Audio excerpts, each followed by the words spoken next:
j'ai organisé la fête d'anniversaire parfaite pour ma fille. Elle était tellement excitée de chanter devant tout le monde. Mais quand elle était sur scène, quelque chose a changé dans ses yeux.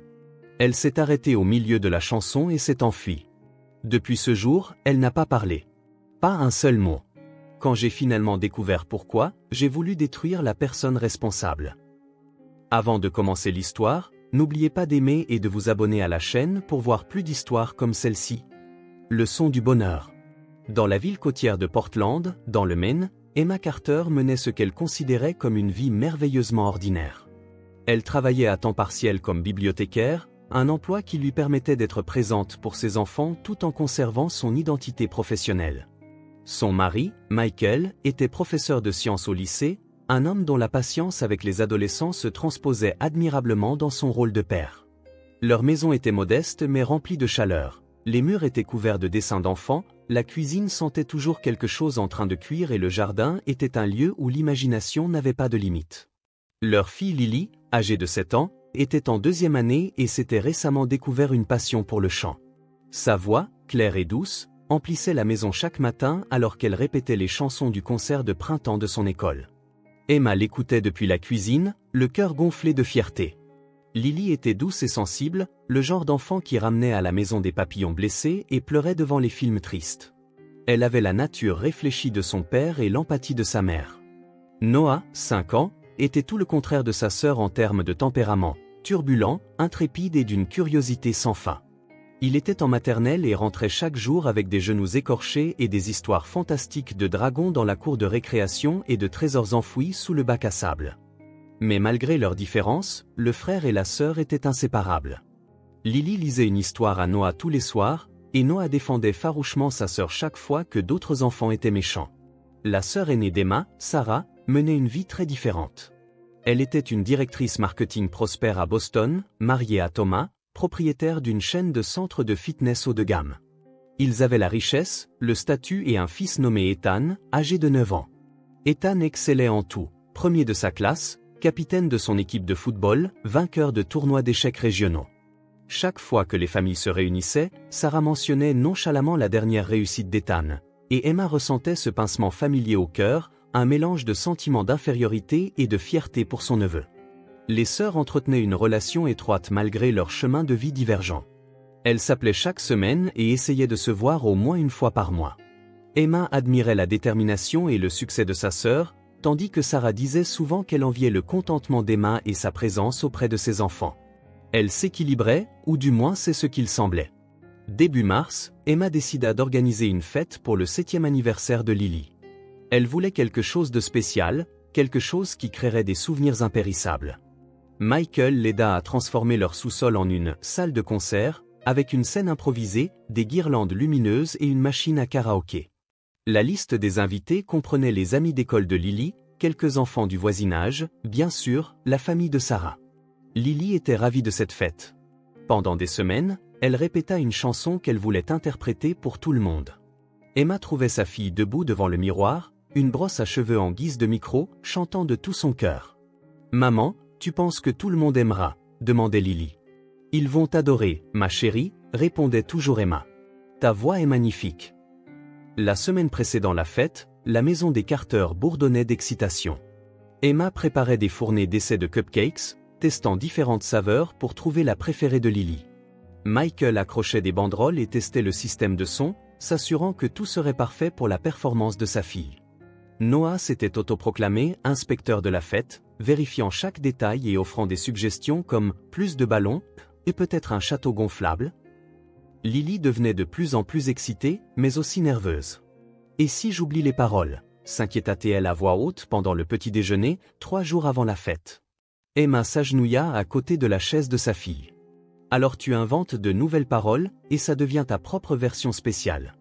Il n'y a pas de mauvaise façon de chanter avec son cœur. » Sarah appela pour confirmer qu'ils arriveraient tôt pour aider à l'installation. « Ethan a vraiment hâte, dit-elle. Il veut t'aider avec la machine à karaoké. Tu sais comment il est avec la technologie. » Emma sourit. Ethan était toujours serviable lors des réunions de famille, divertissant souvent les plus jeunes et aidant à nettoyer sans qu'on le lui demande. C'était un cousin plus âgé modèle. La veille de la fête, Emma emmena Lily acheter une tenue spéciale. Elles choisirent une robe violette à paillettes qui tourbillonnait quand Lily tournait sur elle-même. « J'ai l'impression d'être une vraie chanteuse, maman », dit Lily en s'admirant dans le miroir de la cabine d'essayage. Les yeux d'Emma s'emplirent de larmes. C'était ça, la vie, ces moments simples et parfaits. Ce soir-là, la famille dîna tranquillement ensemble. Lily était trop excitée pour manger beaucoup, poussant ses pattes dans son assiette tout en fredonnant sa chanson. Noah annonça qu'il allait chanter aussi, même si personne ne le lui avait demandé. « Je vais chanter une chanson sur les dinosaures », déclara-t-il. Michael croisa le regard d'Emma et ils sourirent tous les deux. C'était leur famille, imparfaite, chaotique et pleine d'amour. Le samedi arriva avec un soleil radieux qui filtrait par les fenêtres. Emma se réveilla tôt, l'esprit passant en revue la liste des derniers préparatifs. Michael était déjà dans la cuisine, préparant des crêpes pour la reine du jour. Quand Lily sortit de sa chambre en pyjama, les yeux encore ensommeillés, Noah surgit de derrière le canapé. « Joyeux anniversaire !» cria-t-il, et c'est ainsi que la journée commença officiellement. À midi, la maison était prête. Le sous-sol avait l'air magique avec ses lumières scintillantes et ses décorations colorées. Une table croulait sous le poids des collations, des pizzas et d'un magnifique gâteau en forme de château de princesse qu'Emma avait passé une partie de la nuit à décorer. La machine à karaoké attendait sur la scène improvisée, son micro brillant. La famille de Sarah arriva la première. Thomas entra d'un pas assuré, vêtu d'une tenue décontractée coûteuse et portant un grand sac cadeau. Sarah le suivit avec un arrangement floral élaboré. Pour la reine du jour, dit-elle en le tendant à Lily. Ethan arriva en dernier, tenant un cadeau emballé. Joyeux anniversaire, Lily, dit-il avec un sourire parfait. Lily le serra dans ses bras. Merci, Ethan. Tu chanteras avec moi plus tard ? Peut-être, répondit Ethan, en lui ébouriffant les cheveux dans ce qui semblait être un geste affectueux. Emma remarqua quelque chose traverser le visage de Lily, était-ce de l'inconfort ? Mais l'expression disparut si vite qu'elle pensa l'avoir imaginé. La sonnette retentit à plusieurs reprises à mesure que les amis de Lily arrivaient. Bientôt, la maison fut remplie du son des rires et des courses d'enfants. Emma et Sarah travaillaient ensemble dans la cuisine, préparant les boissons et organisant le service. « C'est merveilleux, » dit Sarah. « Tu t'es vraiment surpassée. » Emma jeta un coup d'œil à sa sœur. « Tu as l'air fatiguée. Tout va bien ?» Sarah écarta l'inquiétude d'un geste de la main. « Juste occupée au travail. Tu sais ce que c'est. » Au sous-sol, les enfants jouaient à des jeux que Michael avait organisés. Ethan semblait naturellement prendre un rôle de leader, dirigeant les autres enfants et gardant les choses en ordre. Emma observait depuis les escaliers, reconnaissante de son aide. Thomas se tenait près du mur, vérifiant son téléphone par intermittence. Quand Michael tenta d'engager la conversation avec lui sur les jeux, Thomas répondit avec un intérêt poli mais minimal. Alors que l'après-midi laissait place au début de soirée, Emma rassembla les enfants pour le gâteau et la performance de chant que Lily attendait avec impatience. Tout le monde s'entassa au sous-sol, les parents alignés le long des murs tandis que les enfants s'asseyaient par terre près de la scène. Lily se tenait en coulisses, en réalité juste derrière un rideau que Michael avait accroché, prenant de profondes respirations. Emma alla voir sa fille. « Tu es prête, ma chérie ?» Lily hocha la tête, mais ses mains tremblaient légèrement. « C'est normal d'être nerveuse. Tous ceux qui t'aiment sont là, et ils t'encouragent tous. » Lily sourit, mais quelque chose dans son expression semblait étrange. « Maman, on peut faire ça plus tard ?» Emma pencha la tête. « Pourquoi, ma puce ? Tout le monde attend de t'entendre chanter. » Lily jeta un coup d'œil vers l'entrée de la scène. « C'est juste, je ne sais pas. » Avant qu'Emma ne puisse répondre, Noah arriva en bondissant. « Allez, Lily. Je veux t'entendre chanter. » Son enthousiasme était contagieux, et Lily sembla puiser de la force de son petit frère. « D'accord, » dit-elle doucement. « D'accord, je vais le faire. » Michael tamisa les lumières et alluma les projecteurs colorés qu'ils avaient installés. Un silence se fit dans la foule. Emma lança la piste de karaoké, et la musique commença, une mélodie douce et simple. Lily monta sur scène, micro à la main. Pendant un instant, elle resta là, figée sous les projecteurs. Le cœur d'Emma se serra de sympathie. Le trac paralysait son bébé. Mais ensuite, Lily ouvrit la bouche et commença à chanter. Sa voix, bien que tremblante au début, devint plus forte à chaque mot. Elle chantait les rêves, les étoiles et la confiance en soi. Emma sentit des larmes sur ses joues. Michael tendit la main et serra la sienne. C'était leur fille, courageuse et belle, partageant son don avec tout le monde. Pendant que Lily chantait, Emma balaya l'audience du regard. La plupart des visages étaient souriants, certains parents enregistraient avec leur téléphone. Noah murmurait les paroles en même temps que sa sœur. Sarah rayonnait de fierté. Mais Thomas était toujours sur son téléphone, prêtant à peine attention. Et Ethan, où les yeux d'Emma s'arrêtèrent sur son neveu. Son expression était étrange, presque calculatrice. Était-il en train de mimer quelque chose à Lily? Lily approchait de la fin de sa chanson quand cela se produisit. Alors qu'elle tenait une longue note aiguë, sa voix se brisa soudainement. Ce n'était pas une fausse note naturelle, on aurait dit que quelque chose l'avait surprise ou avait brisé sa concentration. Elle s'arrêta brusquement de chanter, la musique continuant sans sa voix. Un silence confus emplit la pièce. Puis, de quelque part dans la foule d'enfants, un rire retentit. Il fut rapidement étouffé, mais d'autres l'avaient entendu. Lily resta figée sur la scène, son visage devenant rouge vif. Emma commença à se diriger vers sa fille, mais avant qu'elle ne le puisse, Lily laissa tomber le micro, il heurta la scène avec un bruit sourd et un sifflement de Larsen, et s'enfuit en courant. Lily, appela Emma, se frayant un chemin à travers la foule d'enfants. Elle trouva sa fille dans la salle de bain à l'étage, enfermée à clé. « Ma chérie, ouvre la porte. »« C'est maman. » Il n'y eut aucune réponse, mais Emma pouvait entendre des pleurs. « Lily, ma puce, tu as été merveilleuse. Ta voix s'est juste fatiguée, c'est tout. Ça arrive à tous les chanteurs. » Toujours pas de réponse, juste des sanglots étouffés. Michael apparut à côté d'Emma. « Elle va bien ?» Emma secoua la tête, l'inquiétude plissant son front. « Elle ne veut pas sortir. » Michael frappa doucement. « Ma puce, c'est papa. Allez, sors. On va couper ton gâteau. » Rien. En bas, Sarah essayait de sauver la fête, organisant des jeux pour les enfants. Quand Emma retourna pour aider, Sarah la prit à part. « Que s'est-il passé? Pourquoi a-t-elle arrêté de chanter ?» Emma haussa les épaules, impuissante. « Je ne sais pas. Le trac, peut-être? Elle a juste craqué. » Sarah serra le bras de sa sœur. « Elle ira bien. Elle est probablement gênée. Laisse-lui un peu de temps. » Ils coupèrent le gâteau sans Lily, Emma apportant une part à l'étage pour la laisser devant la porte de la salle de bain. Finalement, après le départ des invités et alors qu'il ne restait que la famille de Sarah, Lily sortit. Ses yeux étaient rouges et gonflés, son visage marbré par les larmes. Elle ne regarda personne, alla directement dans sa chambre et se glissa dans son lit, se tournant vers le mur. Emma s'assit sur le bord du lit, caressant les cheveux de sa fille. « Tu veux parler de ce qui s'est passé ?» Lily secoua la tête contre l'oreiller. « D'accord. Tu n'es pas obligée. Mais je veux que tu saches que je suis fière de toi. Tu as été si courageuse de monter sur scène et de chanter. » Pas de réponse. « Je t'aime, Lily. Tellement. » Emma attendit, espérant un signe, mais Lily resta silencieuse et immobile. Le lendemain matin, Emma se réveilla dans un silence inhabituel.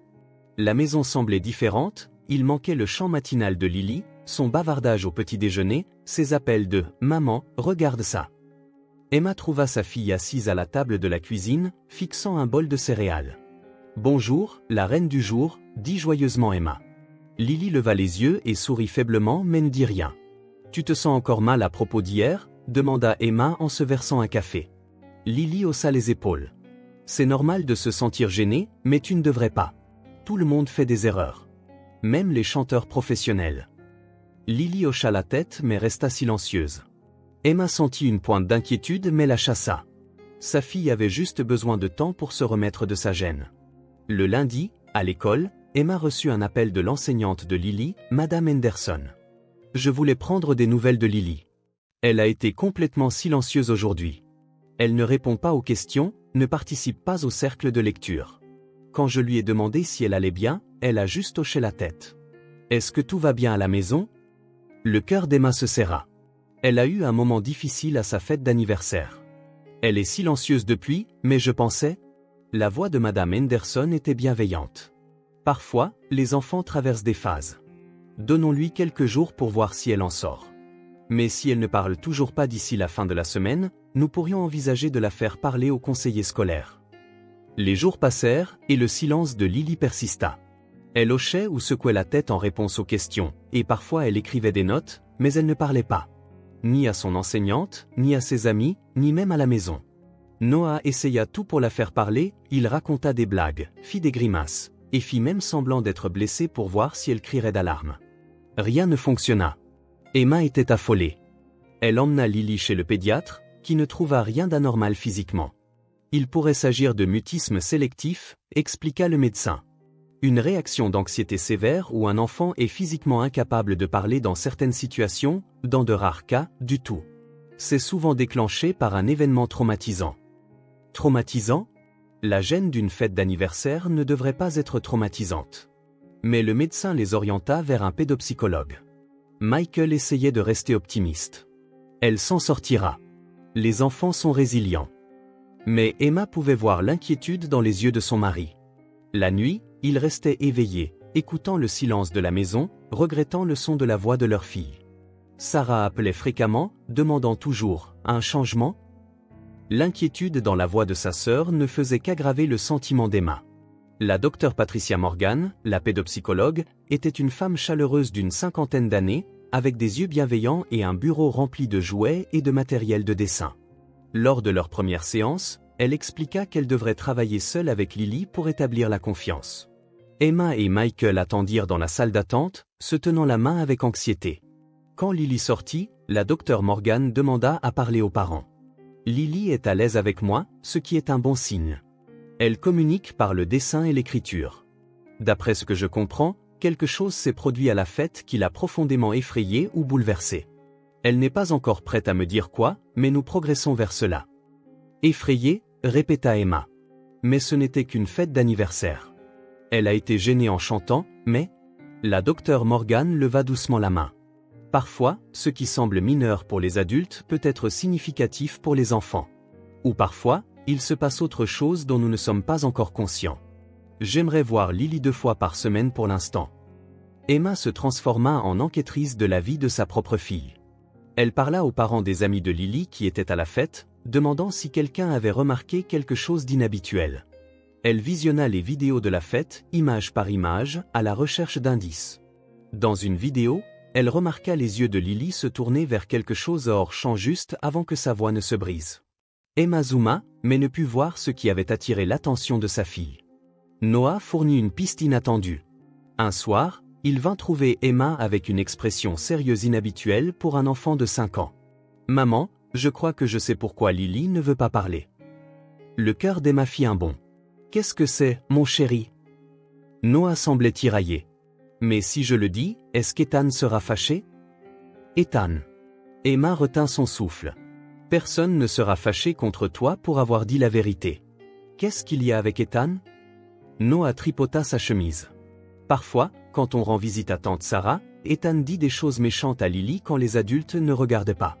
Il dit que c'est un bébé et qu'elle ne sait rien faire de bien.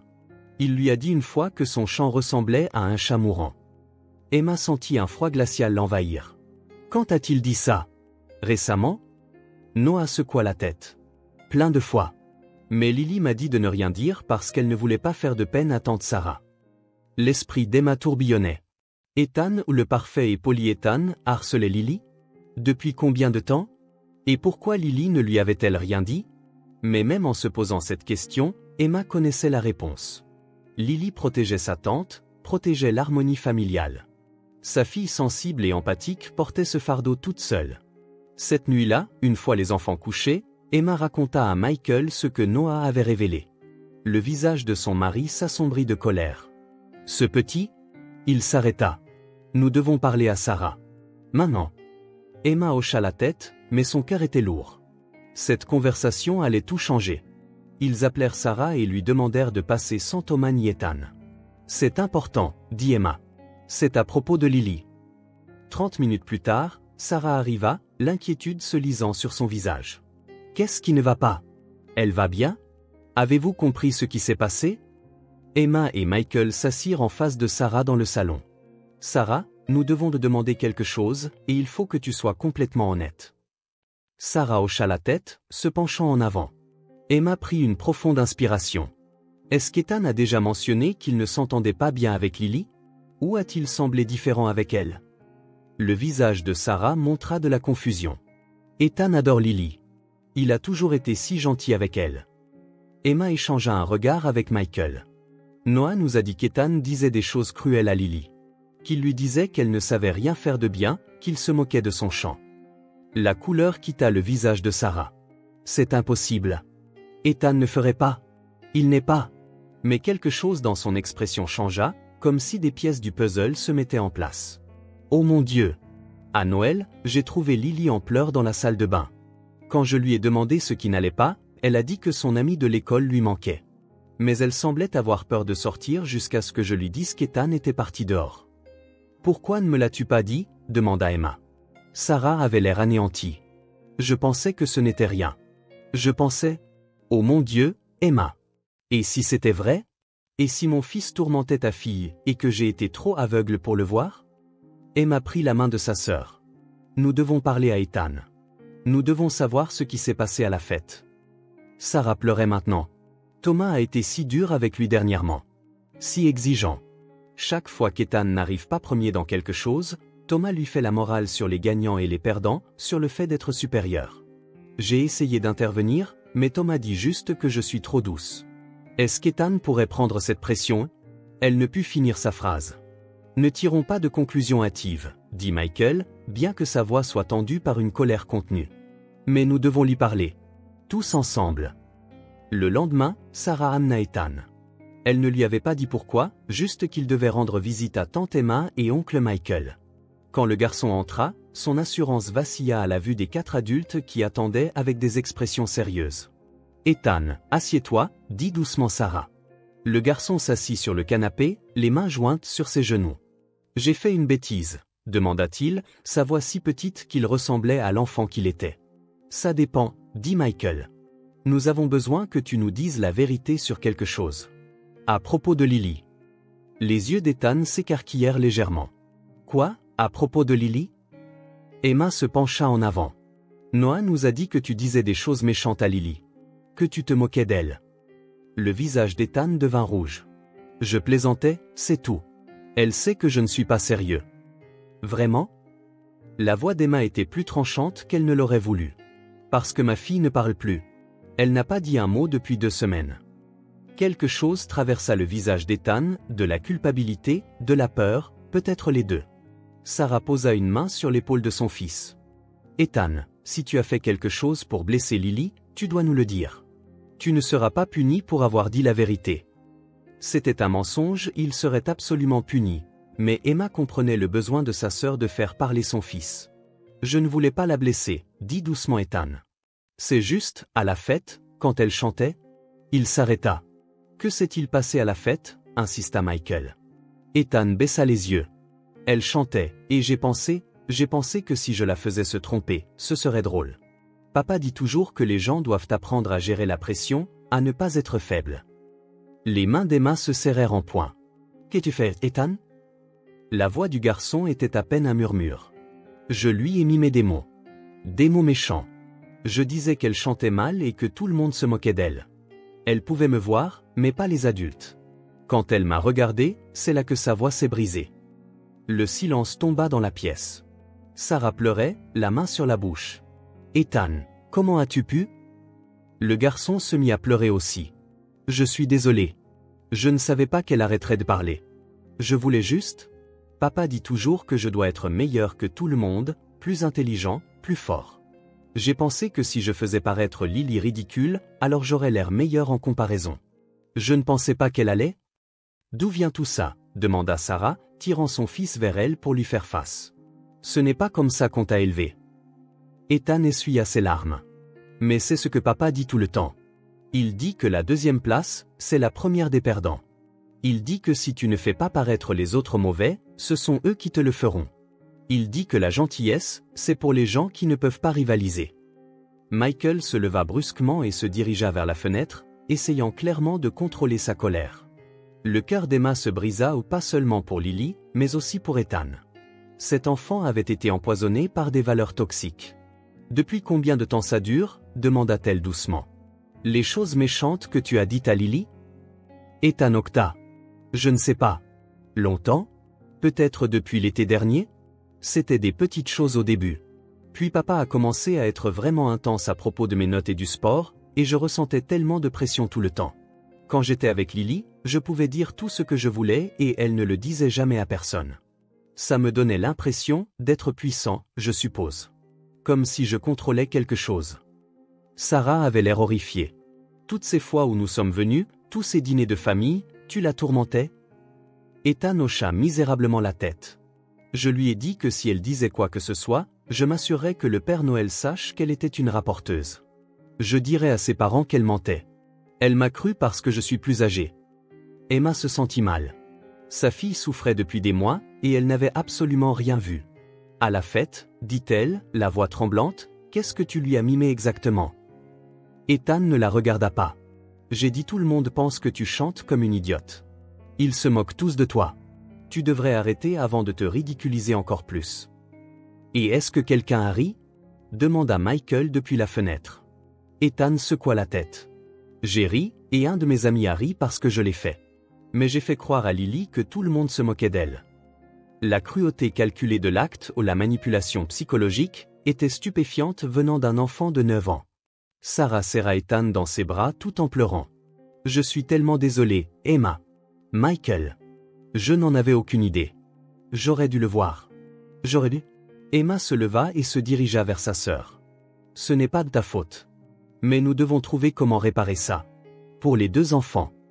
Ils décidèrent d'attendre le soir pour confronter Thomas, donnant à Sarah le temps de digérer et de se préparer.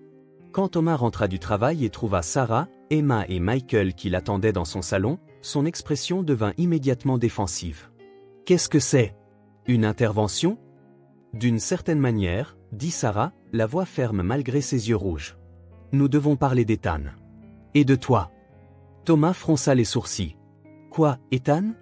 S'il a fait quelque chose de mal, je m'en occuperai. »« Tu t'en es déjà occupé, » dit froidement Michael. « Tu l'as éduqué pour en faire un tyran. » Le visage de Thomas s'assombrit. « Fais attention à ce que tu dis. Tu ne me parles pas de la façon d'élever mon fils. »« Notre fils, » corrigea Sarah. « Et si, nous t'en parlons, parce que ton éducation le blesse. Elle blesse d'autres enfants. » Lily n'a pas parlé depuis 2 semaines parce qu'Ethan l'a torturée psychologiquement pendant sa fête d'anniversaire. Emma regarda Thomas assimiler l'information. Pendant un instant, elle crut voir de l'inquiétude traverser son visage, mais elle fut rapidement remplacée par une attitude défensive. Les enfants se taquinent. C'est normal. Ça forge le caractère. Non, dit fermement Emma. Ce n'était pas de la taquinerie. C'était de la cruauté systématique et prolongée. Et Ethan dit qu'il a appris ça de toi. Thomas rit, mais sans aucune once d'humour.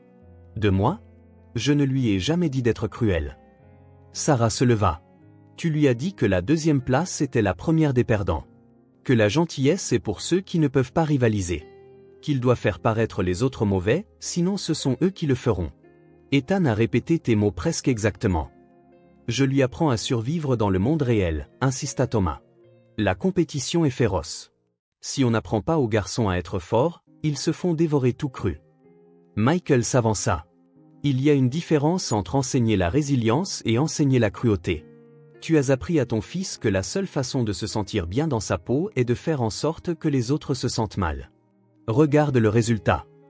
Thomas regarda sa femme. Sarah, tu ne peux pas être d'accord avec ça. La voix de Sarah se brisa. Je ne suis pas seulement d'accord. Je te dis que si tu ne changes pas, je prends Ethan et je pars. Je ne te laisserai pas transformer notre fils en quelqu'un qui blesse les autres pour se sentir puissant. Ce n'est pas de la force, c'est de la faiblesse. Le silence tomba dans la pièce. Le visage de Thomas passa par plusieurs émotions, la colère, l'incrédulité, et finalement quelque chose qui aurait pu être de la peur. Tu dramatises, dit-il, mais sa voix manquait de conviction. Je suis une mère, répondit Sarah. Ethan a 9 ans, et il a déjà intériorisé des valeurs toxiques qui le rendent malheureux et qui blessent les gens qu'il est censé aimer. Ça s'arrête maintenant. Le lendemain matin, Emma amena Lily à une séance d'urgence avec la docteure Morgan. Cette fois, Emma demanda à être présente dans la pièce. Lily, dit-elle en s'agenouillant devant sa fille, je sais pour Ethan. Je sais ce qu'il te disait. Et je sais ce qu'il a fait à ta fête. Les yeux de Lily s'emplirent de larmes. Tu n'es pas une rapporteuse pour avoir dit la vérité. Tu n'es pas responsable de garder les secrets de famille. Et tu n'es ni faible, ni stupide, ni aucune des choses qu'il t'a dites. Emma serra sa fille dans une étreinte forte. Ta voix est magnifique. Ton chant est magnifique. Et je suis tellement désolé de ne pas avoir vu ce qui se passait. La docteure Morgan parla doucement. Lily, parfois, quand quelque chose de vraiment effrayant ou blessant se produit, notre corps essaie de nous protéger en se fermant. Tu as arrêté de parler parce que parler, utiliser ta voix, est devenu lié à la douleur. Mais ta voix n'est pas le problème. Et tu n'as rien fait de mal. À travers ses larmes, la bouche de Lily bougea. Aucun son ne sortit au début, mais la docteure Morgan l'encouragea. Prends ton temps. Il n'y a aucune pression. Lily essaya de nouveau, et finalement, un murmure émergea. Je voulais le dire. Mais j'ai pensé que si je le disais, ça ferait de la peine à tante Sarah.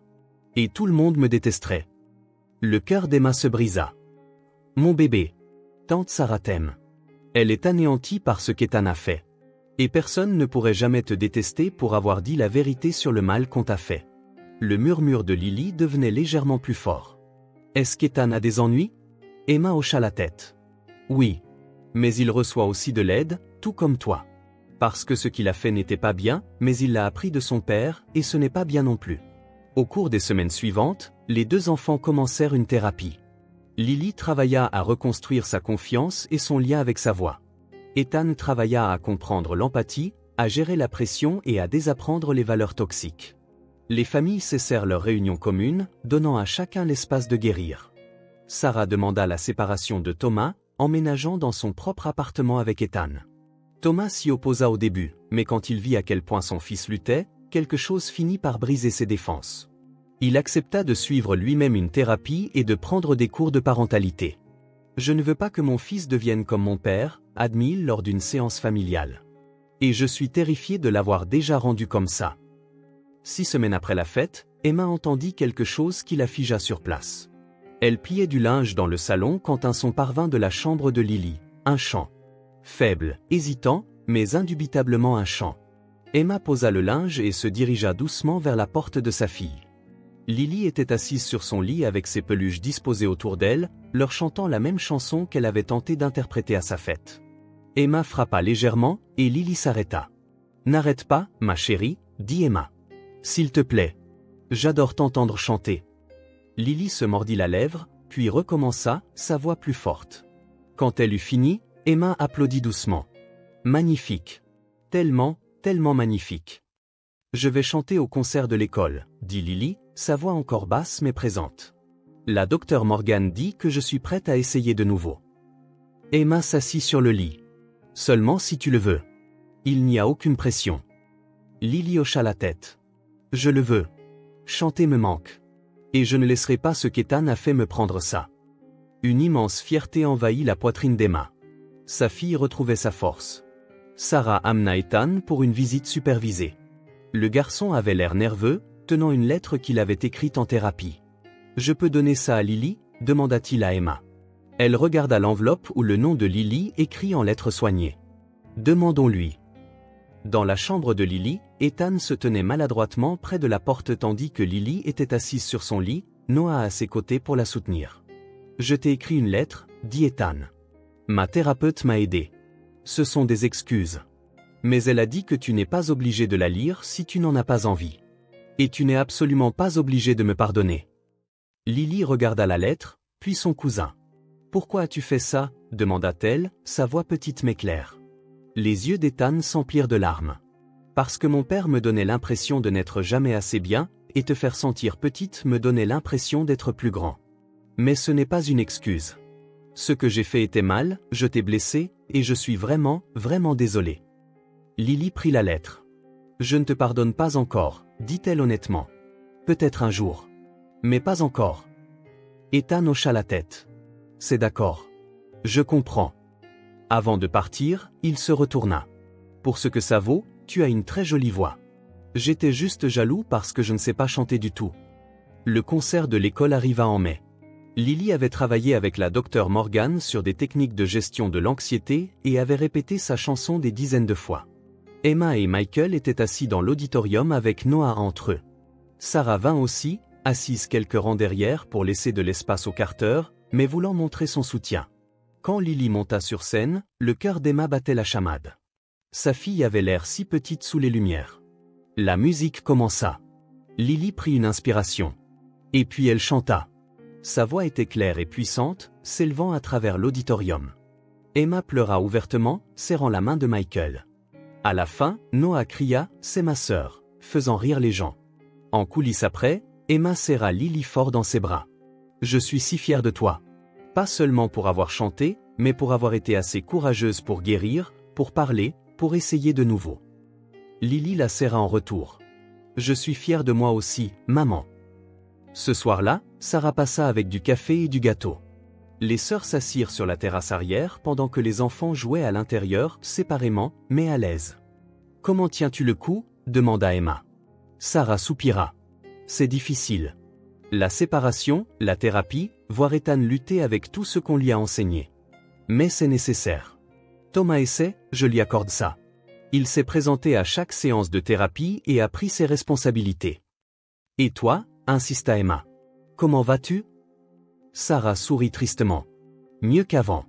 J'étais tellement concentrée sur l'apparence parfaite que je ne voyais pas ce qui pourrissait en dessous. Je crois que je t'enviais, en fait. Ta vie désordonnée, imparfaite et authentiquement heureuse. J'avais la maison, la carrière, le statut, mais je n'avais pas ce qui comptait vraiment. Emma serra la main de sa sœur. Tu l'as maintenant. Ou tu es en train de le construire. C'est ça qui compte. 3 mois plus tard, les familles avaient établi une nouvelle normalité. Lily et Ethan n'étaient pas amis, mais ils pouvaient être dans la même pièce. Ethan avait commencé à faire du bénévolat dans un centre communautaire, travaillant avec des enfants plus jeunes sous supervision, une partie de sa thérapie pour reconstruire son empathie. Lily avait rejoint une chorale d'enfants et s'épanouissait. Thomas avait terminé son programme de parentalité et avait des visites supervisées avec Ethan. Il s'était excusé auprès de Lily lors d'une séance de thérapie familiale, assumant l'entière responsabilité d'avoir enseigné à son fils des valeurs destructrices. « On m'a appris que la vulnérabilité était une faiblesse, dit-il. Et j'ai transmis ce poison. Je suis désolé de t'avoir blessé en le blessant. » Emma aussi avait appris de profondes leçons. Elle avait appris que paraître parfait et être entier étaient 2 choses différentes. Que protéger ses enfants signifiait écouter ce qu'ils ne pouvaient pas dire. Que la famille pouvait être compliquée et douloureuse et valoir quand même la peine de se battre pour elle. Un samedi soir, la famille Carter était assise autour de la table du dîner. Lily racontait une histoire animée sur sa répétition de chorale, ses mains gesticulant de manière expressive. Noah l'interrompait avec des bruitages. Michael riait, et Emma savourait tout ou le bruit, le chaos, la belle imperfection de tout cela. Plus tard, en bordant Lily, sa fille lui dit « Maman, je suis contente de pouvoir parler à nouveau. » Emma lissa les cheveux de sa fille. « Moi aussi, ma chérie. Ta voix est importante. Ne laisse jamais personne te faire croire le contraire. » Lily sourit. « La docteure Morgan dit que ma voix est puissante parce que je l'utilise pour dire la vérité maintenant. Pas seulement pour chanter, mais pour dire quand quelque chose ne va pas. C'est exactement ça, dit Emma. Et je te promets que j'écouterai toujours. » Après que Lily se fut endormie, Emma sortit. La nuit était claire, les étoiles parsemant le ciel comme des diamants sur du velours. Elle pensa à tout ce qui s'était passé ou la douleur, les révélations, le dur travail de guérison. Le chemin n'avait pas été simple, mais il avait été nécessaire. Sarah appela, et elles parlèrent pendant près d'1 heure de tout et de rien où les progrès d'Ethan, la confiance grandissante de Lily, leur propre sororité renforcée par la crise. Quand elles se dirent enfin au revoir, Emma resta dehors quelques minutes de plus. À l'intérieur de la maison, elle pouvait entendre Michael lire une histoire à Noah, voir la veilleuse de Lily briller à travers sa fenêtre. Sa famille imparfaite, marquée par les épreuves, mais en voie de guérison et entière. Ils avaient trouvé leur voie, tous, et appris à les utiliser non pas pour blesser mais pour dire la vérité, pour demander de l'aide, pour dire « je t'aime, je suis désolé, je suis là ». Et ça, réalisa Emma, c'était tout.